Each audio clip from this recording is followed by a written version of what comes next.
Morning, everyone. Richard Miller, Never Not Here.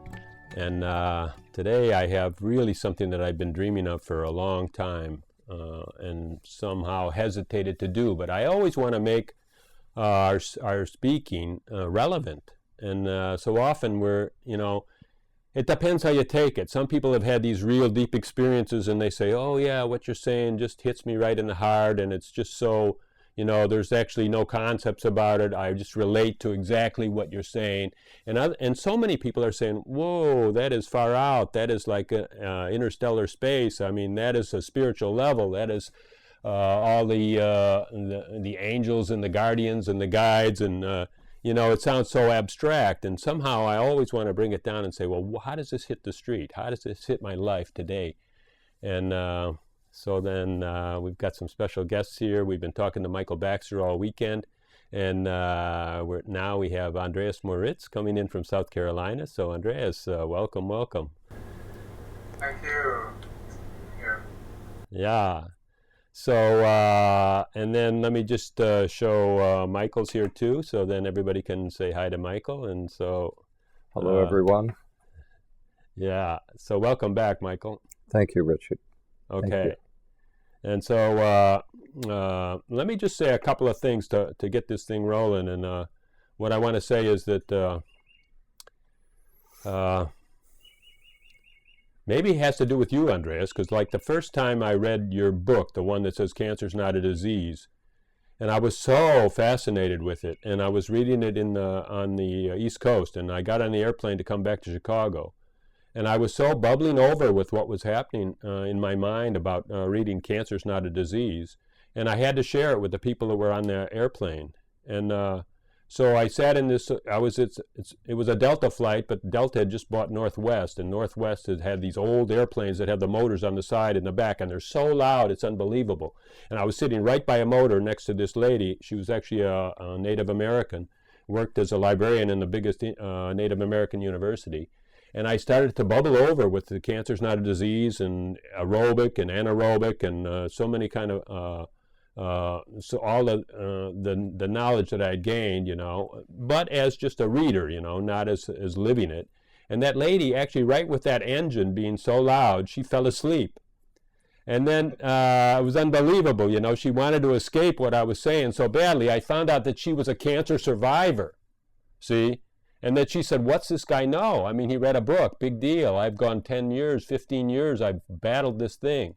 And I've suffered, and I've lost my hair or whatever happened, and and my relatives and this, that, and the other. And, so anyhow, I mean, I was still bubbling over. And so then I moved to, it wasn't about her sleeping or not, but I mean, I just got tired of this droning in my ears. I went up to the front of the airplane, sat down by another guy, and I was still bubbling over, and I was still talking about the book, and he was very stoic, he listened, but really didn't get involved in the conversation. And I found out he was a cancer survivor, and that and here I was coming off like an outsider that didn't know what I was talking about. And from that, I mean, in the end, it was really something, because I was so enthusiastic that he actually asked me for the name and the author, the name of the book, because he said, well, my brother also has cancer, and if any way he could avoid what I've been doing, wow, And so then from that, I just said, okay, these are things, when we speak spirituality and stuff, we're saying this does exist, this doesn't exist, this is not true, this is real, this is unreal. We say so many things that, one more thing I want to say, and maybe it's an amazing thing too. Last week I did a talk with somebody in Uruguay, and she grew up in she grew up in Uruguay, but this was Ecuador where she was staying, and we were talking about her son. Her son had was born with a syndrome, which is a mutation syndrome, and he looked like a regular person.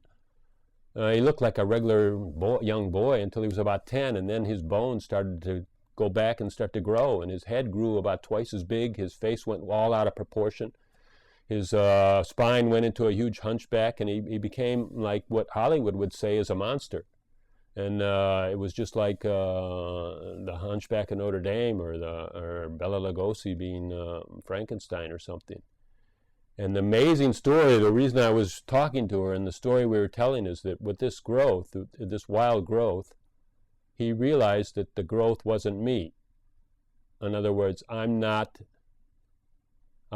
this container. And he realized it in such a strong way that everybody he came to, I mean, if they would mistreat him and stuff like that, he would know that they weren't mistreating him, and somehow his heart would beam through there, and he converted so many people, and he actually learned to use that deformity, which was that growth, that wild growth. He used that to touch people's heart.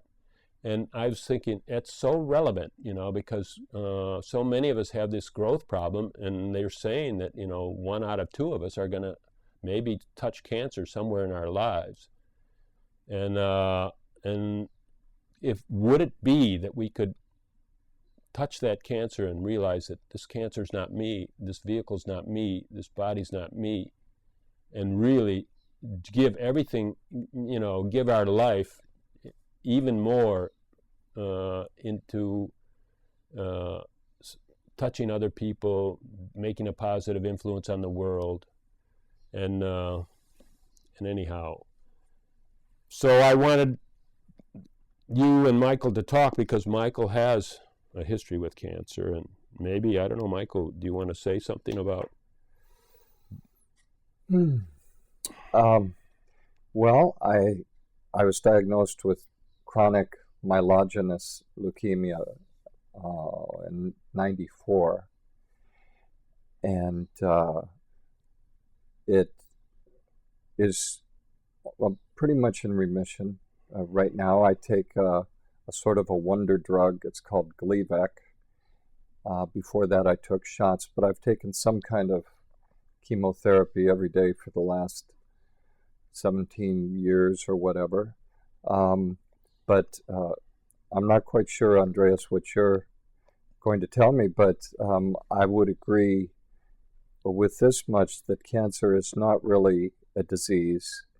I see it more like an outer reflection of something that's some kind of awakening that's happening on the inside.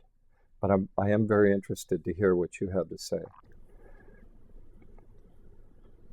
Well, Michael, again, most of the experiences that people have with regard to cancer, they're very, very personal and subjective, because it brings out parts in themselves that have sort of sometimes been concealed, hidden, suppressed, not actualized. So there can be all kinds of reasons why a person chooses that, unconsciously chooses that path of awakening in a way. Awakening can happen on all levels: mind, body, spirit, many areas of life that have been sort of not tackled, not opened up. Like Richard, as you were saying, that person who has been deformed, what he really needed to learn from this and to discover from his deformity is to turn it into something incredibly useful for many other people, not just for himself but for other people. So he discovered that every negative, even if it looks like absolutely disgusting and terrible, being in a situation where he could feel like, I want to take my life because it's not worth living, that he has taken it to the other extreme and turned it into an incredible blessing for many people that then can experience their own self-empowerment and start to see that there is something worth living for, that they open their own hearts to areas where beforehand they just didn't even consider opening those areas of their heart.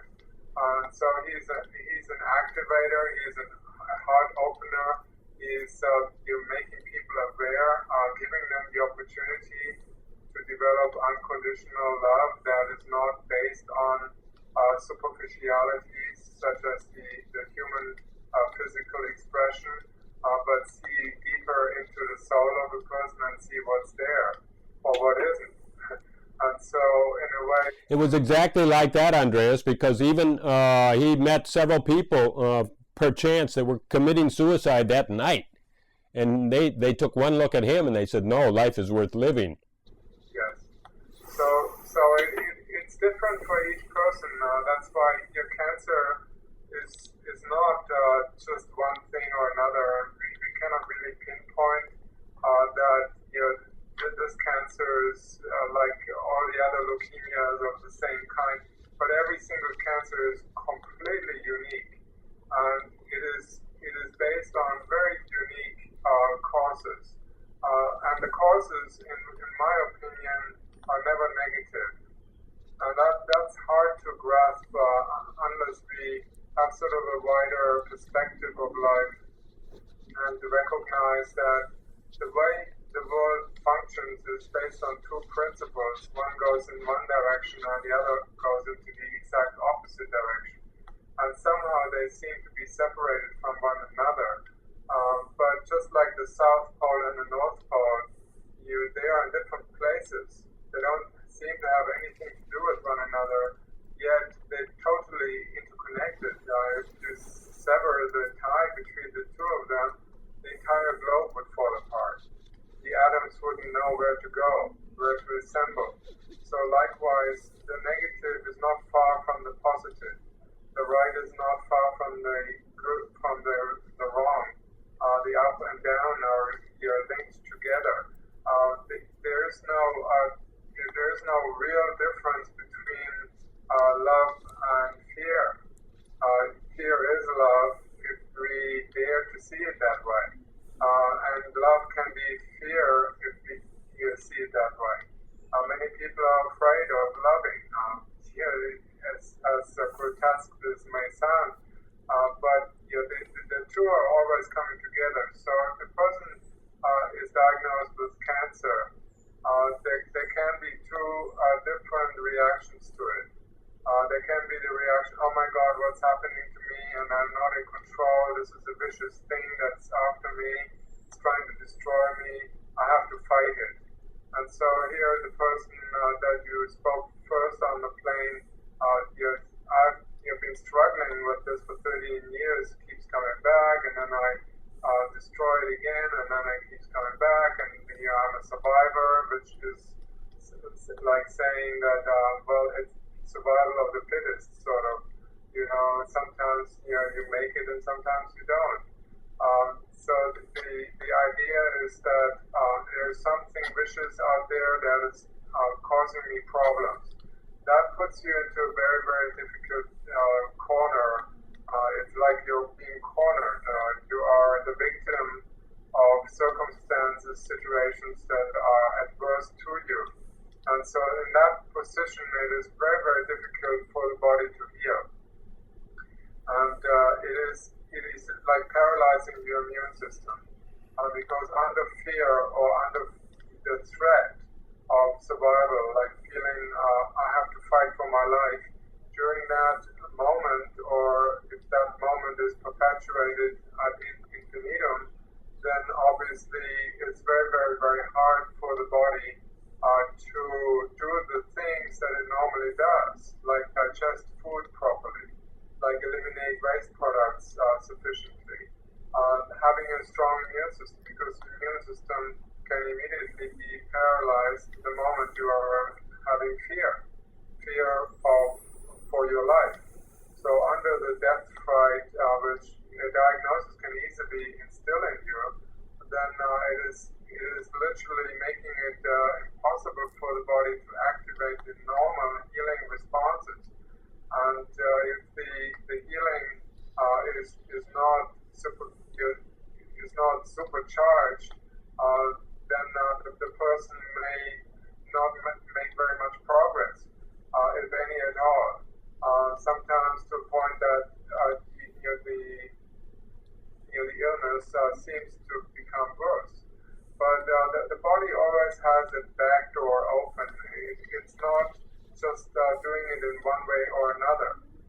For example, a person who is under fear and the immune system is not really working very strongly, to try to clean out the contamination that may be there in the blood or in the bone tissue, bone marrow tissue, and so the body has a hard time coming up with a swift, clean, and efficient healing response. And so what the body will then have to do is use other pathways, such as inflaming cells, allowing microorganisms to assemble in that area of contamination where they actually enter the cells, the cancer cells, the abnormal cells, to a point where there will be a massive infection. And the infection would then include yeast bacteria, other microorganisms, tuberculosis bacteria, which then would decompose the tumor or the cancer cells if they are moving around through the lymph or blood. And so the body wouldn't have a problem doing this, but it needs to, if the immune system is sort of on ice and is not capable of clearing out the toxins and the cancer cells that are thriving on toxins, that they have learned to absorb toxins, neutralize them, decompose them, and sort of dispose of them. So they're doing a very good job, but we vilify them, we give them a bad name, we call them like nasty things, bad cancer cells. And so that itself minimizes the body's ability, reduces the body's ability to heal from all of that. So there's in my opinion, a better approach, and I'm saying that not lightheartedly and irresponsibly, but because I've seen it happening in thousands of cases, and I've been in this field for 38 years. I know how it is to be cornered, to be in a position where your life is threatened because I was terminally ill when I was 12 years old, and so I was only given a year to live. So it comes from experience, and you seek usually the path that is reflecting some of your own experiences in the past, and so you choose a profession, if you will, that goes in the same direction. It's sort of what you have learned, you want to share, and whenever a person has something deep, a profound experience where their life was threatened, then they also become very good. So they're almost like learning how to deal with this and to do it in a natural way, if possible, so that they can go out and tell other people, this can be done. I wasn't in your shoes, and why don't you try this? And people usually resonate with those who have had experiences like that. I've seen it over and over again that those who have gone through very serious issues like a cancer, and they have healed themselves, they have become, they were sought out by many, many people that resonated with that, and also needed to be activated in the same way. They needed that jump starting, to that courage, like the deformed person who suddenly is able to save lives of people that are ready to commit suicide. So there's a lot behind an experience, and to just trying to get rid of the cancer without really healing the underlying issues, such as maybe I have not loved myself enough, or have ridiculed myself, or have not been assertive enough, standing up for myself, or I have let other people tell me what I need to do, instead of you're taking that courage and saying, no, I have to do what I feel is right for me. So there are many, many opportunities behind an experience like this that you might want to embrace, and then go ahead with whatever you feel is right. That there is no right or wrong, and whatever you do, there are just experiences to be had, and every experience is very precious for humans because we can learn from good experiences just as much as we can learn from bad experiences. You know, Andreas, The things that in my life I've learned them from bad experience.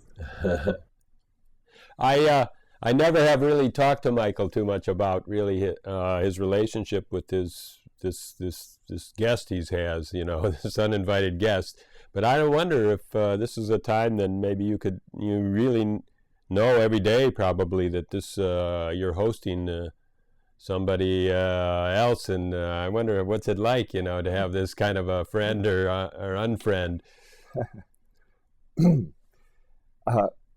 Gosh, I've never really had any bad feelings towards this guest. I felt as I was walking to my doctor's office to get my diagnosis,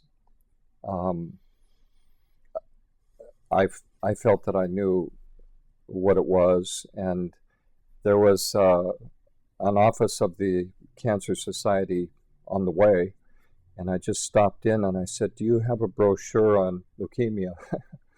And I read it as I walked down the hall, and when he said, "You have leukemia," I said, "I know." So it seemed, it seemed right. It did not seem like the wrong fit or the wrong time or the wrong thing to happen to me. I've never had a bad feeling about it. I've always felt that it was, as I said, it was more, there's some kind of transformation happening inside, and it's just inevitable that there's going to be some kind of a matching storyline on the outside that would be consistent with that. I know my wife and I have different opinions about it, and she wanted me to fight it very hard and do a bone marrow transplant and different things, and I just didn't want to do it, and I never did do it. And not quite sure what I'm saying, except that it hasn't been, of course, the suffering is, I'm like anyone else, I don't like to suffer, but I've never really resented it. I've never really felt that it was foreign or that it was not just a part of me or just a part of my life. I'm very curious, Andreas, if you've heard people say this kind of thing before, or if you, I'm just very curious what your reaction is when you hear that. Well, it is, in my opinion, a very intimate process, and it needs to be recognized as something that is trying to help you, not trying to harm you. And sometimes I tell people, if you want to heal from something, you have to love it first. And that's a hard one because there is so much in between, like an illness, like a cancer, and us. And so, how can you love something that is trying to harm you, or that is affecting you, ruining your life, destroying the ideas and the plans that you have, for your future? So, but it's a tough one because there is all the difficulties that a person is experiencing when he feels threatened by it is bringing to the surface a lot of unaccepted stuff, things that we have not had the chance to deal with. example, I've found with many illnesses, almost all illnesses, in fact, that people have gone or undergone a traumatic experience, a kind of separation from someone, something, a situation. Sometimes it's a pet. Believe it or not, many people love their pets more than they love their spouses or relatives. So it doesn't matter. It's something that a person is very, very strongly attached to or in love with, and then a separation occurs, like the death of a family member. And what happens during that phase when the separation occurs, or potential separation, let's say a divorce takes like 2 or 3 years to go through, what the body is doing, it is starting to build extra cells, cells that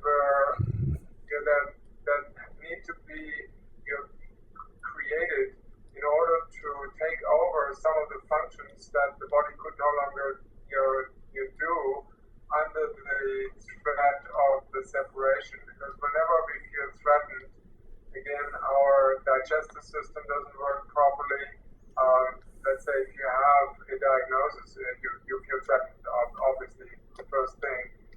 Then you go home, you cannot sleep properly because your brain tries to keep you awake so that you can find a solution to this issue.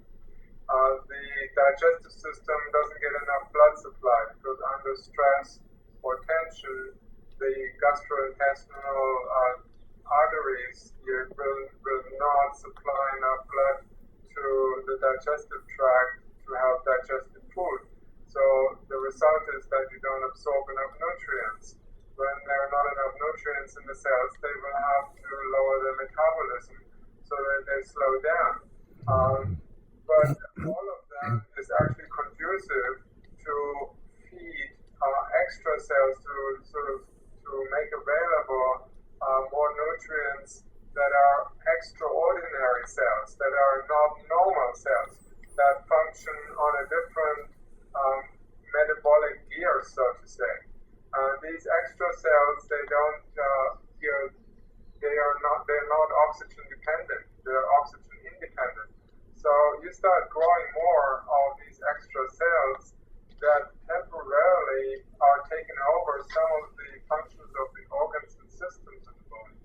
For example, if you had a threat, let's say a lawsuit, that's really bothering you very deeply, it keeps going on like 2 or 3 years. During those 2 or 3 years, you feel like you have to fight for your existence. You might lose a lot of money. You never know if you're going to win or lose. So you are under the influence of the fight or flight response. And what happens is that your lungs will start producing extra cells.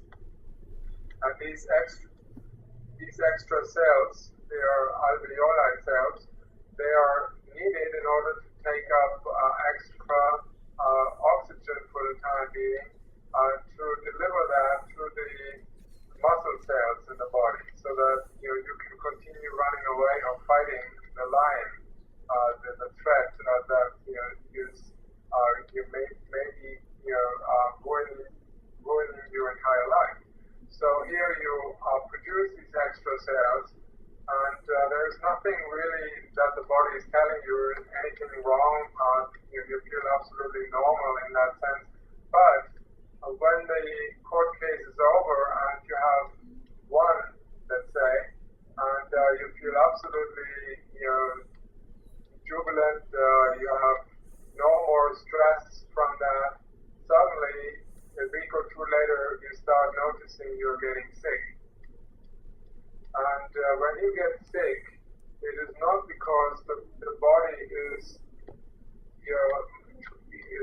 suffering from an illness, but the body is recovering from an illness that lasted for 2 or 3 years.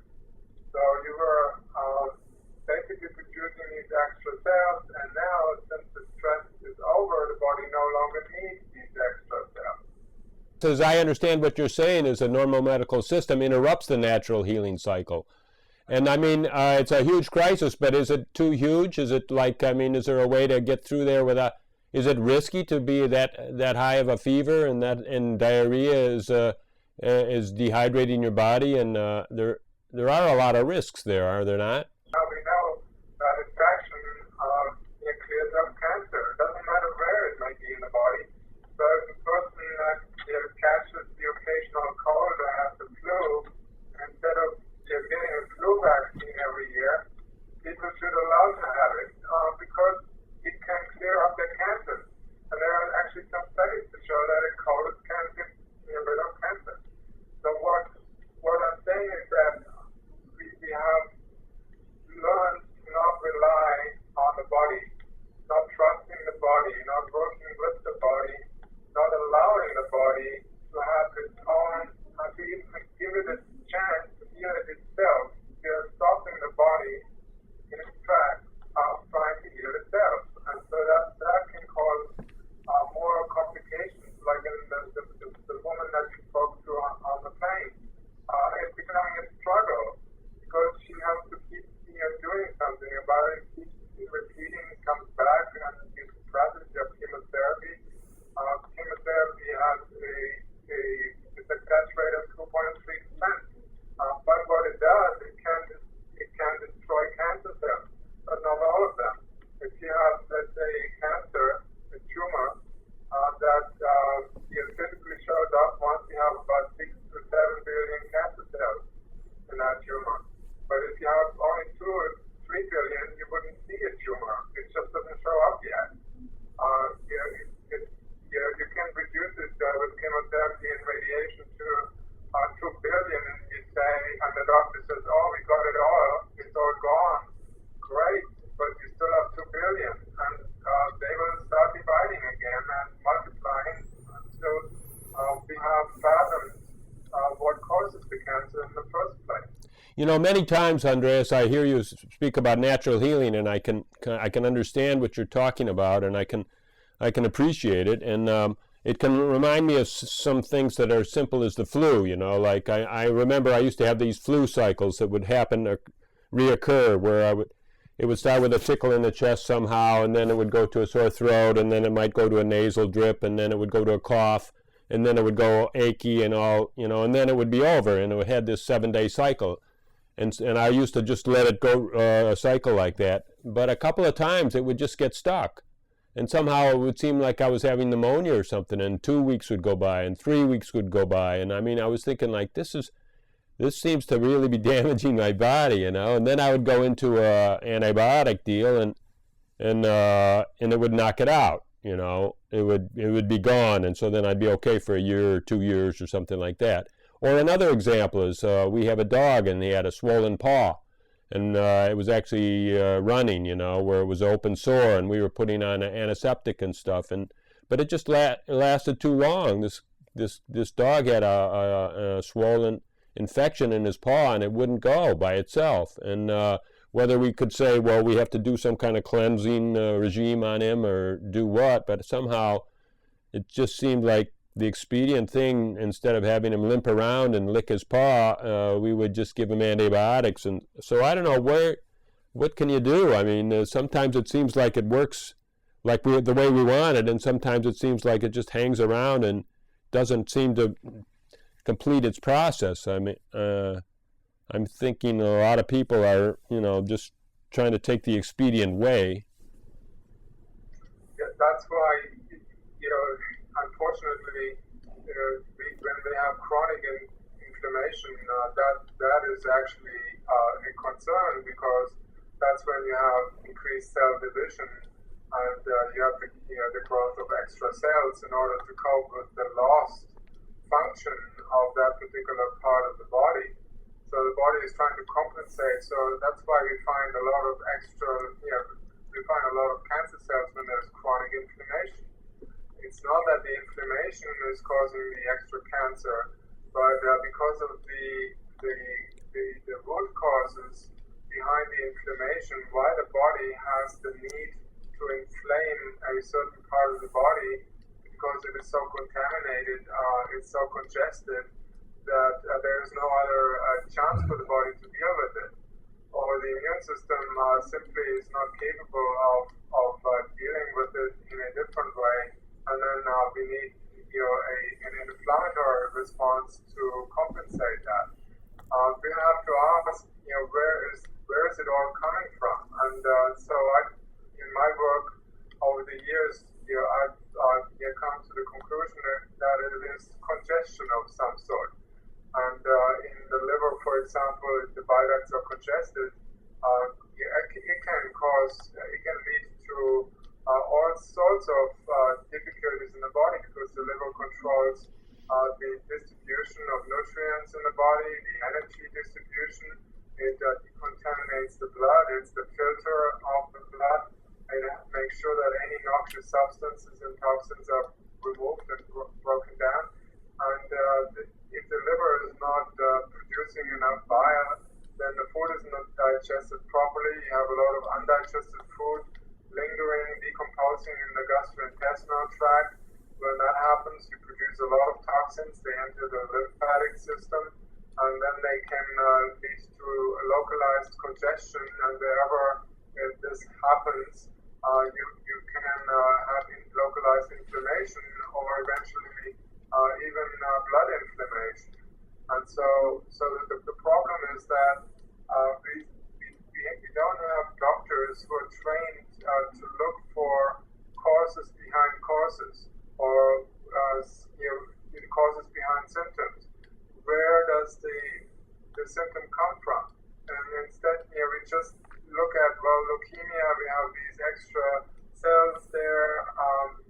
What are we going to do? Let's just suppress it. Let's just go and go to the bone marrow and replace it, or you give some drugs to suppress white cell production or whatever. It's just a symptomatic. It's like trying to fix the expression. It's just like a plant where the leaves are withering, where they're sort of dying off because they're weak, they are diseased, and then instead of asking why does the plant produce these weak or withering leaves, there must be something wrong at the root level. So dealing with the root cause and supplying the right nutrients, definitely water, good water, and we might be surprised that the plant is healing itself.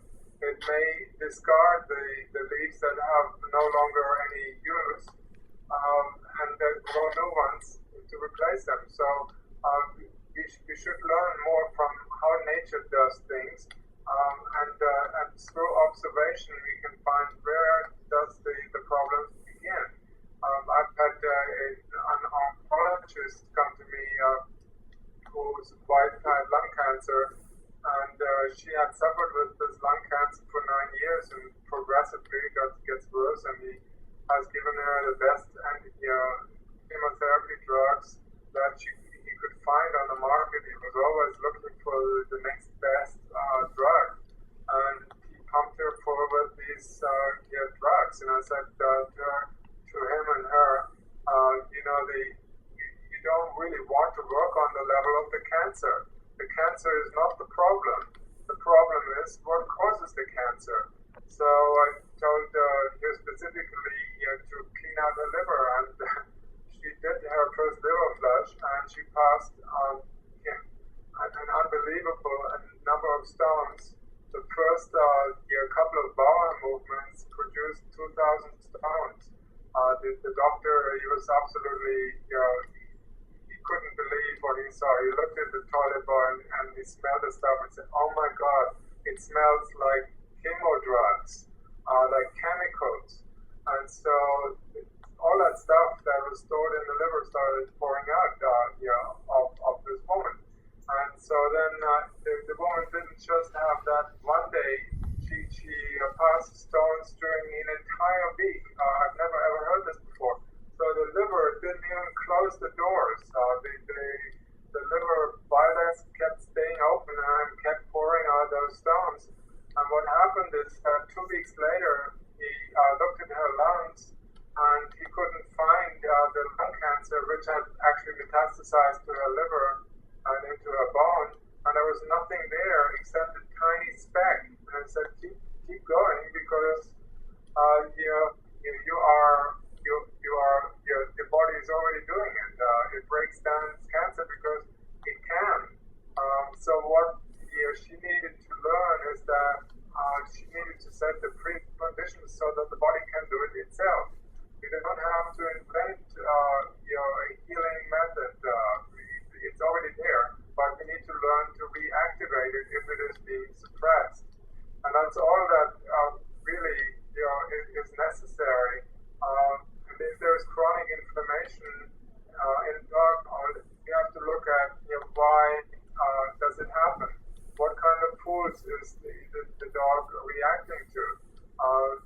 Is it processed food? Are there chemicals in there? Additives, things that creates an inflammatory response that doesn't stop, that keeps going on. Because if we successfully stop inflammation through NSA drugs or antibiotics, what we're doing is we're pushing the stuff that the body tried to get rid of deeper into the tissues. So we can successfully get rid of an infection, which doesn't mean very much, because we are replacing it with something potentially far more serious. So we can do something with natural means. There are other natural antibiotics that don't push toxins deeper into the tissues, but actually allow them to be cleared at the same time while these bacteria are being disposed of or nullified. That just like that kind of like makes me realize, like how even with the dog, that we never really pay attention. Like somehow we're cut off totally to the dog, and we just give him dog food out of this one kind of a bag, and for years and years and years, and just think you eat those pills, dog pills, and we never really considered that. Oh wow, he's probably reacting against those damn things, and But I mean, I've kind of, in all of my relationship with you, Andreas, and more in studying your work and understanding how you can relate body processes to what's going on in the liver, kidney stones that are blocking different processes, the whole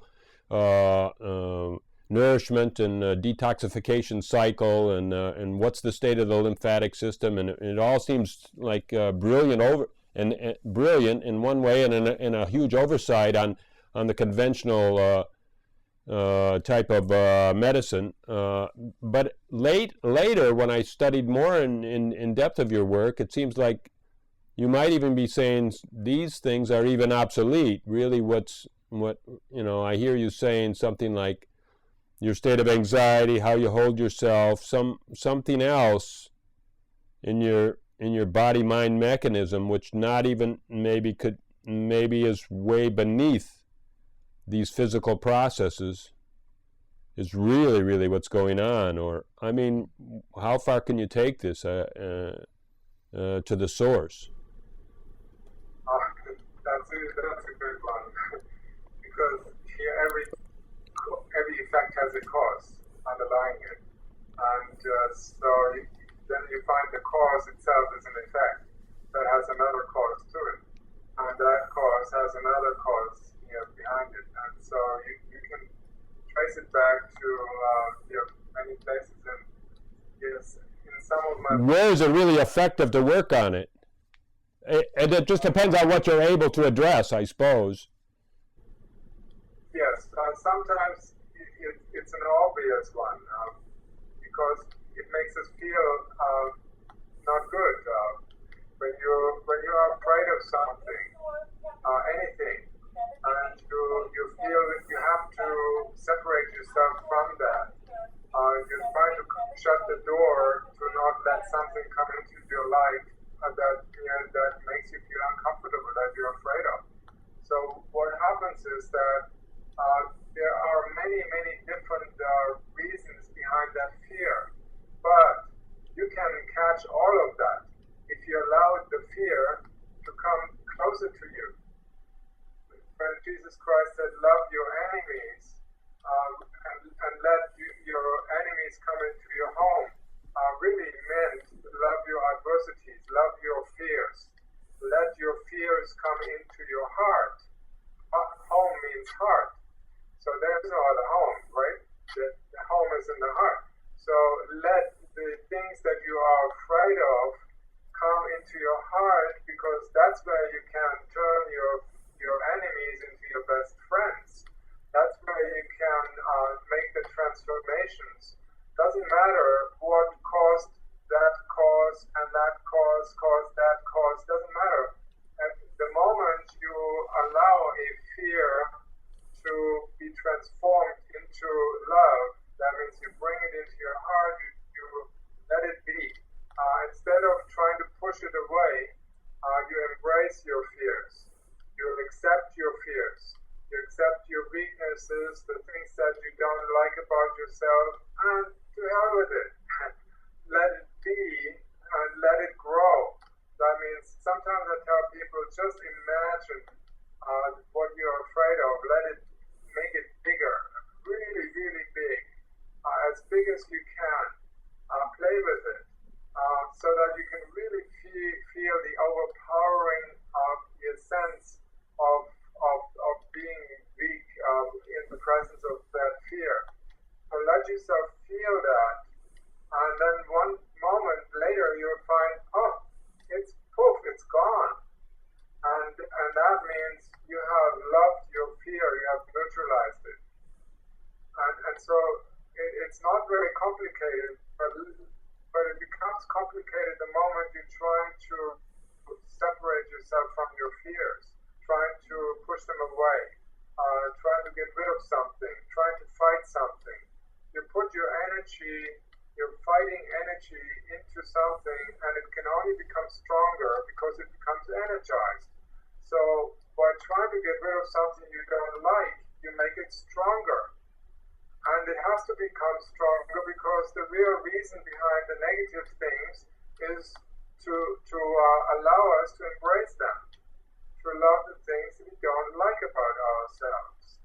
And so sometimes these dislikes are hidden so much in our subconscious mind that we need a crisis to bring them to the surface, so we have the opportunity to love what we hate, to love what we dislike, to love what we are afraid of. So there's nothing wrong about that. So life is. How do we do that, actually, though? I mean, how do we approach that? I mean, do we have to just walk toward the cliff and jump over? Do we have to really just say throw down our medications and throw down our conventional relationships with conventional medicine and say, okay, now I'm going to die or something like that, and then just see if on the other end of the tunnel I come out? Or, I mean, it sounds like it's like a really bizarre way to jump out of an airplane, right? Yes, there's a difference between resigning and between accepting. Accepting is when spontaneous remissions occur. There's actually a study done in Japan, and they found that people who accepted what their experience was, they had terminal cancer, there was no hope, and they accepted it with their full heart, and they moved into a state of freedom where they felt so liberated, so light inside, that moment they experienced a spontaneous remission. So, but if they resigned and say, oh, I'm going to die, this thing is going to kill me, it's the end of my life, and they resign to it, that's a difference. So giving up or in a way committing suicide, there is not much of advantage in doing that. That's not what I meant but embracing the things, almost like making a list. What am I afraid of in my life? And then making check marks and say, well, okay, today I'm going to tackle this one. Tackling not by getting rid of it, but by accepting it, letting it in my life, letting it become stronger. If it's a disease, I'm going to let it be. There's this beautiful song by the Beatles, Let It Be. Let it be, let it be. And that requires participation. You have to let it be. It's not resigning to it, but you are actually letting it be. So it's a conscious decision, letting things run its course without trying to interfere with it. The moment we try to interfere, we put our fears in and say, "Oh, it's probably not going to heal itself, so I need to do this and this and this and this." So if it comes from your love, let's say if you, I would love my liver to be clean, then it's not fear-based. It's something that is almost like you love your body to be clean. That's a natural impulse. So cleaning the liver and the kidneys and the colon like that, it just makes you feel good. And because it makes you feel good, you want to sustain that. When you feel good, I've only known Michael for this weekend, you know, and I just found that he's such an incredible power to contemplate and to. I don't know what your comments could be on what we're hearing, and I know you have this is not big news to you. You've had incredible contemplations about your relationship with your body and. Well, I like the things that I'm hearing you say, Andreas, and I think I would really want to have some kind of an alternation between courage and comfort in my life. This is something that Richard and I talked about, that I would want to be as courageous as I could.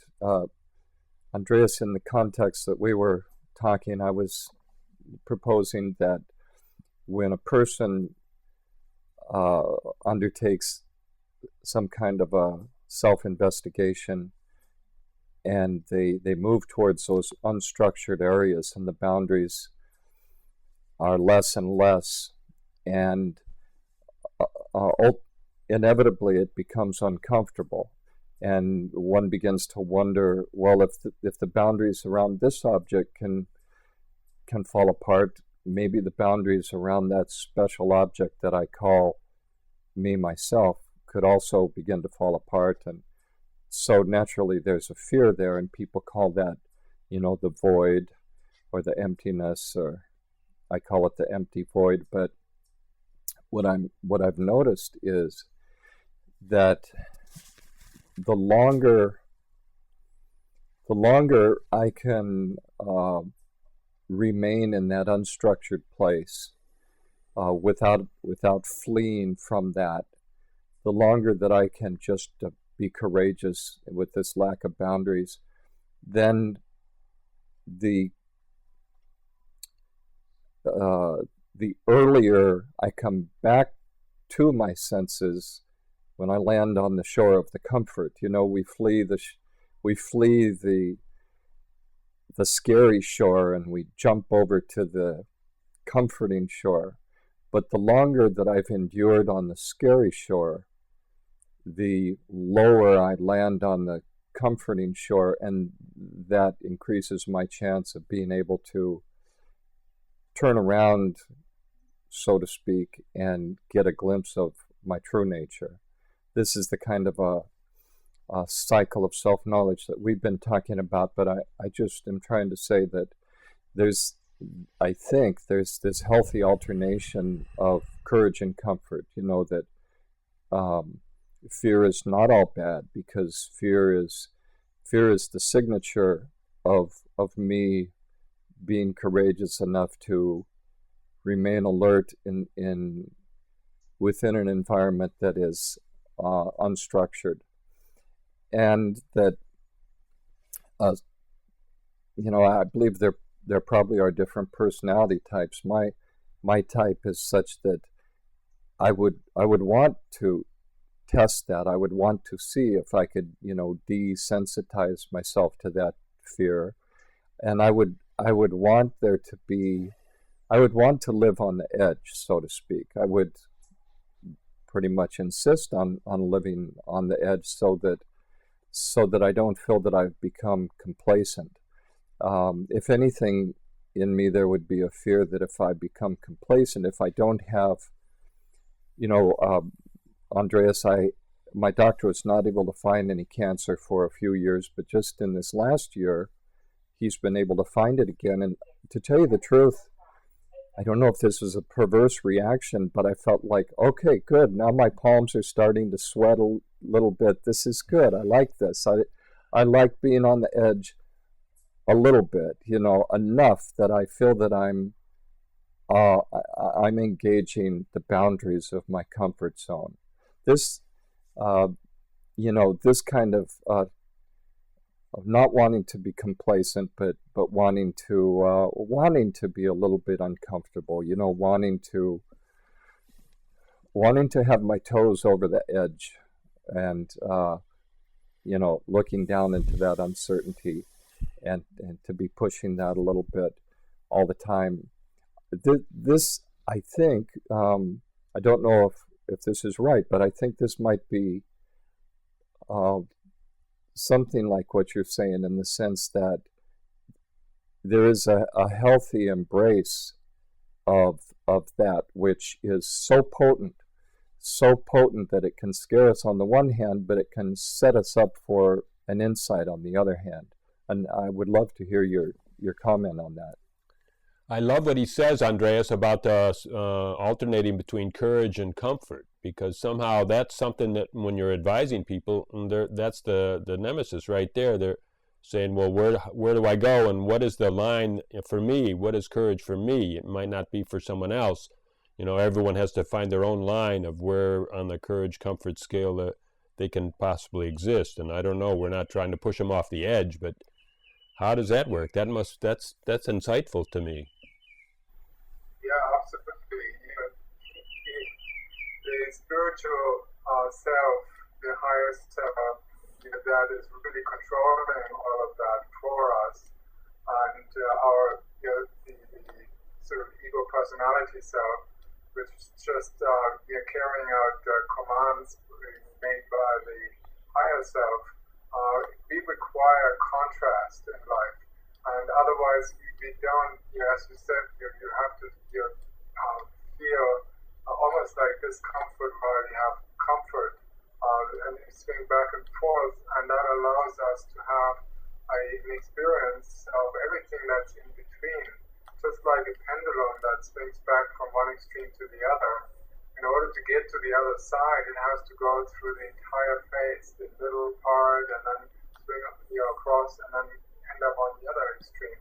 And so we go through experiences like that, so that we can be comfortable actually with whatever happens to us. And that would be the ultimate state of freedom. So the soul actually seeks to have that in any given lifetime, and sometimes we never ever get there. So sometimes the most difficult periods in a person's life are the most precious, because they open up these ranges of experience where the contrast is so big. I remember when I died in India of malaria in 1982, and it was one of my 3 near-death experiences, and my fever was incredibly high. I was so cold, I was shivering, even though the temperature outside was 120 degrees, and I was so cold. It's like I was almost like ice, and I was shivering because my whole body was so freezing cold. So I had these blankets over me, and still I was shaking, being so cold, but my fever was extremely high. And the doctor said, you have to take the fever-reducing medication. So I said yes, and I put it under my pillow. and so then I died. I knew that I had to gain something from this, and I sort of said, well, if I have to die, so be it. And I didn't have much fear of death, because I saw my father die 3 times before he crossed over in 1973. And he described to me whenever he came back, and they brought him back with pacemakers and stuff. And he described to me what happens when you die. So when it came to me dying in a very conscious way, so to say, even though I had this high fever, I was crystal clear. I was almost like separating myself from my body. And then when I literally died, I was dead for 8 minutes. And they already started taking me away. And somehow, when I had the near-death experience, it was the most beautiful experience. It would take a book to describe all those wonderful experiences. But when I decided I would come back, and then I woke up, within an hour, my malaria was completely gone, healed, never came back. And so it was like instant healing. So I realized that there's more than just the things that we know about the physical body, like having a parasite in the body that causes the malaria, and then you have these particular things. Well, I still had the parasite when I came back into the body somehow, but it didn't cause the malaria anymore. So there were a lot of questions that I had that were later on answered by me, and the one major thing is that if your higher self allows you to have a certain experience, it is one that is good for you. It cannot be bad for you. It's a shame that... So the boundaries that we sometimes have, we are so used to them. We create so many markers in our lives. You wake up in the morning, you see the alarm clock perhaps, you turn on the television, you have a cup of coffee, go to the kitchen, you do so many things, you go to your job, and then you come home and such, and you have a car, and it's your car. It's like we have so many different markers that allow us to tell us that we are living in this place, we do this is what our identity is, that sometimes there comes a point in our lives where all the identities have to be taken away. And we have to sort of recalibrate our system, realize who we really are, to identify with the only identity that really counts. It's not what we do, what we have learned, and what we have experienced, the amount of money that we earn, the things that we know about and share with other people, the husband, wife we have, whatever. These are learned or accepted or contrived identities that are not really our identity. The true identity sometimes gets lost or gets overseen.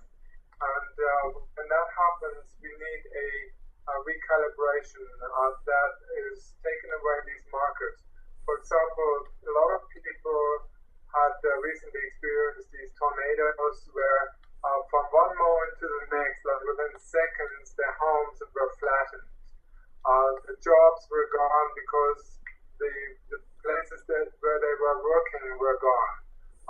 There was no more water, there was no more toothbrushes. There was just, the money was flown away, the cash they had. So all their identifications, all their limitations, they were suddenly gone.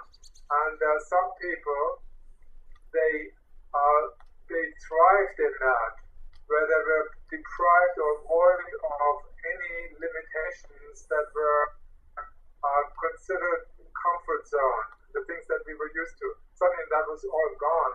And what happens when you are confused, when there's nothing secure anymore, nothing that you're used to in that environment, that moment you are your higher self. You can only identify with what you are, not what you have acquired. And that's an amazing moment. I know Michael wanted to say something just when you brought that up. A big smile came on his face. Well, go ahead. I lost identity with the human body,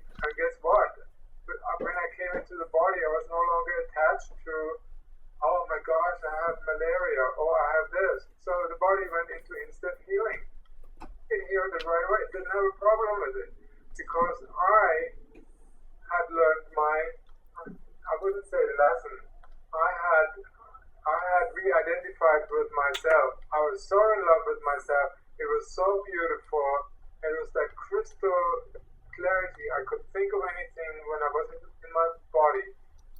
Any thought, anything, any direction, any idea I had immediately manifested. I knew what it was, where it came from. I knew the origin, and where it would head to. I saw thousands of different probabilities for every case scenario I was thinking about. So I could. It sounds so attractive, how you describe it. But in one way, it's you said, in a way, what you said was you were prepared because you saw your father die 3 times. He explained you things that you had died before. You had near-death experiences. In India, you said it was the 3rd time, right? When you went out for 8 minutes and they were carrying you away. And so then somehow you were prepared. How can we all get prepared, Life is, it's like sometimes you travel on the road and then suddenly you come at a crossroads, right? So then you have to decide, which way to go, because it's no longer a straight, road. It's just, right. You have to make a choice. Do I go right, left, or go straight? And each choice is correct, because each one leads somewhere else. And who knows which road is the right one? Let's let Michael reflect on that. Oh, You've come to many crossroads. Oh, I'm so sad. I'm so sad that we're short on time now, because I feel really the discussion in a way is just beginning. I would love to, tell of times that I feel I may have died, or somehow, it was the same kind of purifying experience. Perhaps there could be another part to this discussion, and we could, and I love your description of the pendulum, somehow swinging between the courage and the comfort, because as Richard and I have been wondering if it's at the bottom of the cycle of self-knowledge that we pass as if closest to our true nature. It's there between the courage and the comfort. We have fled the fear because our resource of courage has exhausted itself. And so we have fled the shore of courage. We have not yet landed on the shore of comfort. And between those two, as I think, Andreas, I think you said things that sound similar to this just now, that really is when we get that glimpse of our true nature. And so, well, I guess we can glimpse it if we choose to look over our shoulder, look at it, right? I mean, there's something that we could close our eyes and just be resigned and just try to hold our breath till we get to comfort. But my own belief. Yeah. The moment we try to do it in a certain way, at that moment we are already fixed to the outcome. And so then we are not able to let go. It's not about getting to a place. It is about not being in a place anymore. Right? So in other words, you have to, in a way, despair and give up trying and feel like you're finished, huh? Closer to we are larger, we are expanded. The moment we are trying, we are so limited. We are so tiny, and so a higher self doesn't accept us forever. It wants to be what it is. The ego personality is that little point. It's like this tiny little wave in the ocean, and the higher self is the entire ocean. So when you say, well, I'm this tiny little wave, that moment the ocean says, that's not true. You are the entire ocean. You just play a wave. You're just moving like a wave. But life is always it's pushing us into places, situations, circumstances that allow us to experience the limitation meditation and say, oh, I'm the wave, yes, it's true, but I'm also the entire ocean. So it's both are valid. And that's why there is nothing wrong about fear or negativity, about ugliness, like deformities. If we can accept our deformities, then the deformities become our greatest blessings. Just like in World War II, soldiers that were injured and shot at, and they had their shrapnel in their spine. And my father, he was in the hospice for 1 year, and he couldn't move anything because his whole body was in cast for an entire year. Imagine that, you're buried alive. You cannot move anything. You're just lying there. It's when these soldiers, when they were injured, there were reports written by the doctors, and the doctors said, what do you have to be so happy about? And the soldiers replied, well, it's the best day in my life. This is my way out. I will be able to see my family again. I'm not killed on the battlefield. Wow. So this is the very best case scenario. Being injured, I'm pulled away from the battleground, and I'm able to go back home to see my family. Even if I lost an arm or a leg or an eye, it doesn't matter. I'm going back to my family. So their interpretation of a negative situation was a positive one. And because of that, they could heal very quickly. And the doctors reported that they didn't have pain. They produced so many endorphins, natural painkillers, because they consider this to be a happy situation. And these are happiness drugs. And so our body responds very quickly. Every time we have a reaction, we react either in a positive or negative way. We produce opposite types of chemicals, neuropeptides in the brain. One that suppresses the healing, the other one enhances it. And so, for example, we make interleukins, interferons. Interleukin-2 is a very powerful anti-cancer drug produced by the DNA of the cells. So the nucleus manufactures those particular peptides that then enhance the healing response. Now, people who are anxious about something or scared or concerned about something, they don't make interleukin. So they will suppress it, and that happens instantly. So you can see how powerful it is. Your attitudes, your beliefs, your somehow that your appraisal of your situation, somehow how you hold yourself. We really thank you, Andreas, for such an enlightening discussion. And response to what is. Yes. That what is. So the what is really irrelevant.